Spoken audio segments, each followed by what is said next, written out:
One person came and told me, while I was doing dawah, one non-Muslim came and told me, mind your own business. What should I do? I told him, I gave him incidents. Suppose you and your family, along with your wife and a small kid of 4 years old, goes on a hill station for a holiday. While you're on the hill station, on the hill, when you and your wife are talking, your son, 4 years old, walks away from you and is walking towards the edge of the cliff of the mountain. By the time you realize, he is far away, you can hardly see him. But you say, Ahmad, be careful. But your voice cannot reach there. He's far away. You can see him. While your son is walking towards the edge of the cliff, there's the elderly gentleman standing at the edge of the cliff and admiring beauty. He looks at your son, he smiles, and he continues admiring beauty. You want to shout, oh, mister, save my son. But your voice cannot reach there. Mister, save your son. Save my son, please. Voice cannot reach. The elderly gentleman looks at your son, smiles. He can see your son walking towards the edge of the cliff. After some time, your son falls over the cliff. When you go to that man and tell him, why didn't you save my son? He gives the reply, I was minding my own business. And he's right. He did not push your son, did he? No. Did he tell your son to jump? No. So why should you blame him? He did not tell your son to jump. He did not push your son. Yet you will blame him and tell him, Allah gave him hikmah. He could have saved my son easily. He didn't even have to take a step forward. He only had to stretch his hand and my son would have been saved. Will you blame him or not? Yes or no? You will tell this person, my son is masoom. 4 years old, he doesn't know. This elderly gentleman could have easily saved him. He said, no, I was minding my own business. When anyone tells you, when you're doing dawah, that mind your own business, tell him, that's what I'm doing. I'm minding my business. It is the business of every Muslim to mind other people's business as far as deen is concerned. Let me repeat. When anyone tells you mind your own business while doing dawah, tell him, it is the business of every Muslim to mind other people's business as far as deen is concerned.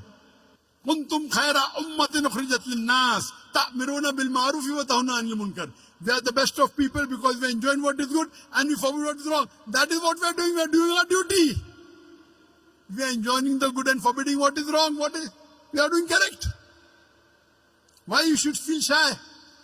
Why you should be ashamed? Imagine if you have a non-Muslim neighbor and you don't do dawah to him and he dies as a mushrik. On the day of judgment, Allah will ask him, did you accept Islam? He said, no. He said, no one told me. That's right, but didn't you get the message?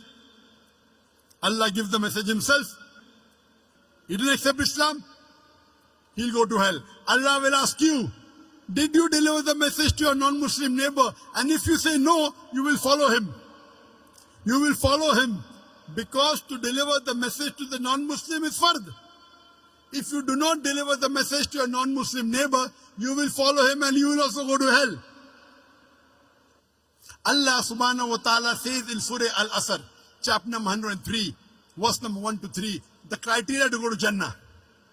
Rahe Nijad, the way to paradise. Allah says, Wal Asr. Innal insana lafi khusr. Illa alladhina amanu wa amilu salihati wa tawasaw bil haqqi wa tawasaw bis sabr. By the token of time, man is verily in a state of loss. Except those who have faith, those who have righteous deed, those who exhort people to truth, and those who exhort people to patience and perseverance. There are minimum 4 criteria required for any human being to go to Jannah. Number 1 is Iman, belief, faith. Number 2, Amal Salihat, righteous deed. Number 3, Watawasaw bil Haq, inviting people to truth, doing dawah and islah. And the 4th, Watawasaw bil Sabr, inviting people to patience and perseverance. There are minimum 4 criteria required for any human being to Jannah. If anyone is missing, under normal circumstances, you shall not enter Jannah. You may be a very good Muslim. You may be praying 5 times a day. You may be having a mark on the forehead. You may be fasting in the month of Ramadan. You may be giving zakat. You may have gone for Hajj. But if you don't do dawah, according to Surah Al-Asr, chapter number 103, verse number 1 to 3, you shall not enter Jannah. You have to pass in all 4 criteria. If you only dawah is also, all 4 are important. Iman, righteous deed, dawah and islah, and inviting people to patience and perseverance. If anyone is missing, you shall not enter Jannah. All 4 are required. If you don't do dawah and Allah wants you to put you in Jannah, that's Allah's prerogative. He can forgive your sin and put you. But under normal circumstances, if you don't do dawah, according to Surah Al-Asr, you shall not enter Jannah. It's the fard, it's the duty of every Muslim that he should convey the message of Islam to those who are not aware of it. Dawah is fard in Islam. At least a part-time da'i.